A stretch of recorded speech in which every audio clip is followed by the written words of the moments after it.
Hi, Kevin Henry with Dental Assisting Digest, here today with my friend Lisa Spradley from Mississippi. And Lisa has a blog that I thought is very interesting. And Lisa, tell us a little bit about your blog to start with.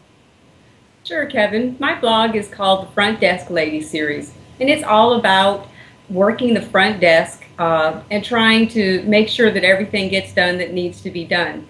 I think so often in the dental practice we forget that the front desk is more often than not your first impression of that dental clinic, and we need to make sure that the person that's up there is doing a good job of representing us. And I got the whole front desk lady from a practice that I used to work in. One time the doctor was taking around a group of people, showing them everything, and when she came to me, she kind of looked at me and she said, "Well, this is Lisa. She's our," then she said, "front desk lady." And I thought that was kind of humorous because I thought I was their office manager. So I just stuck with it and said, I'll make the most of it, and front desk lady was born at that time. Well, and one of the things that I love about your blog is that it's very personable. It's certainly not highbrow talking down to people. You've been in these ladies' position. You know what you're talking about, and so that's one of the things that I've enjoyed. It's very conversational almost. Yes, I try to make it kind of humorous even to a certain point because like I said, you've got to take it with a grain of salt. This is definitely a people business that we're in, and I like to have fun with my patients.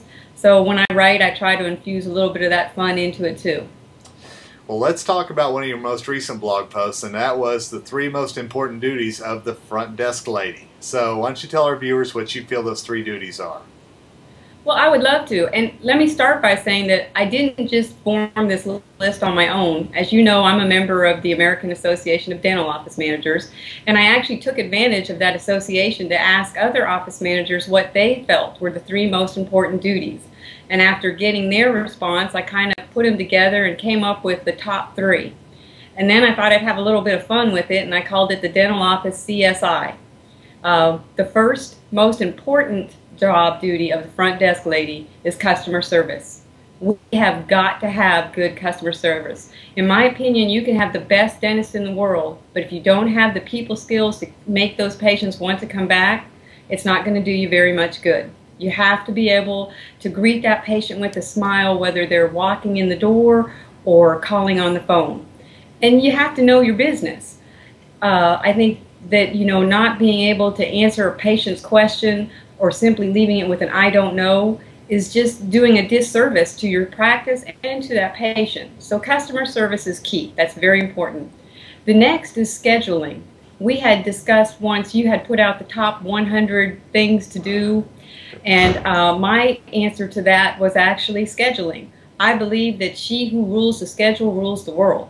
I mean, if you mess up that schedule, then the whole practice is off. So scheduling, knowing where to put an emergency patient, knowing if you can schedule a root canal by a crown, these are all things that we need to know. And an important part of that too is in your morning huddle, being able to talk with the doctor and the other staff and saying, okay, where can I put this or that? So I feel that's very important too. The next thing would be insurance. Filing insurance is very important because most patients have insurance and they want to use their benefits. So they're going to ask you, will my insurance cover this? Or my personal favorite, well, I get 2 free cleanings a year.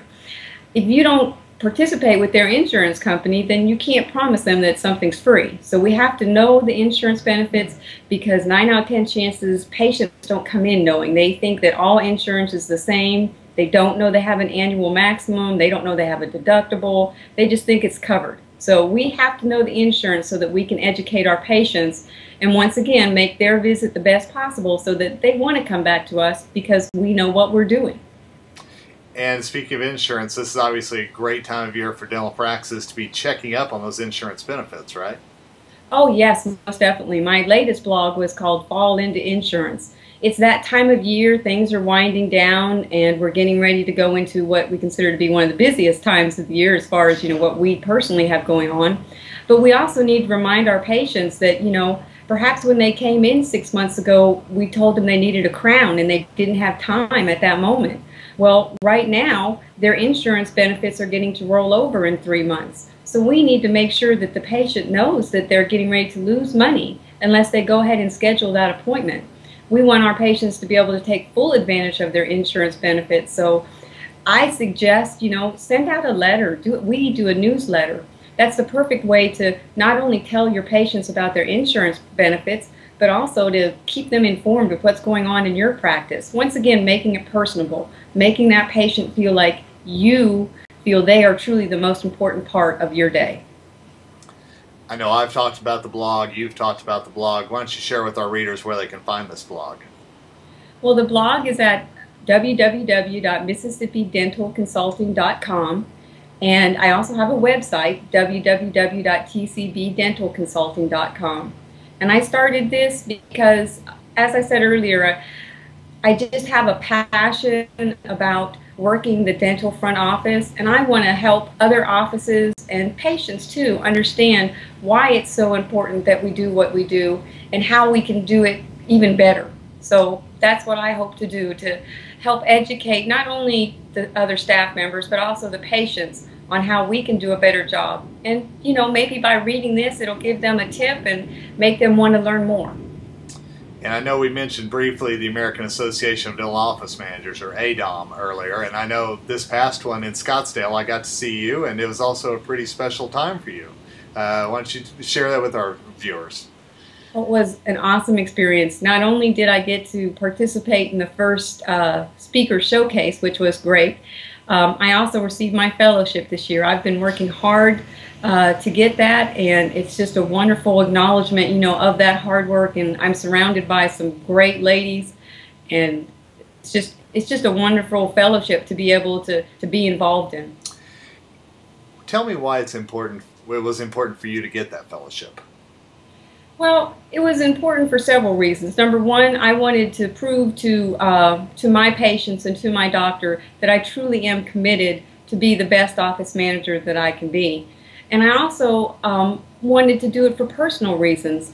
I want to improve myself, and I can't see myself just sitting still and not wanting to get better and to educate myself more. And, I am starting a business. So as a consultant, I want to be able to have my clients know that I am well up on everything that needs to be done and that I'm constantly striving to learn more so that I can help them. Well, Lisa, congratulations on that, and certainly I enjoy reading your blog, and I know our viewers will as well. So thanks for taking time to visit with me tonight. Thank you, Kevin. I appreciate the opportunity. You take care.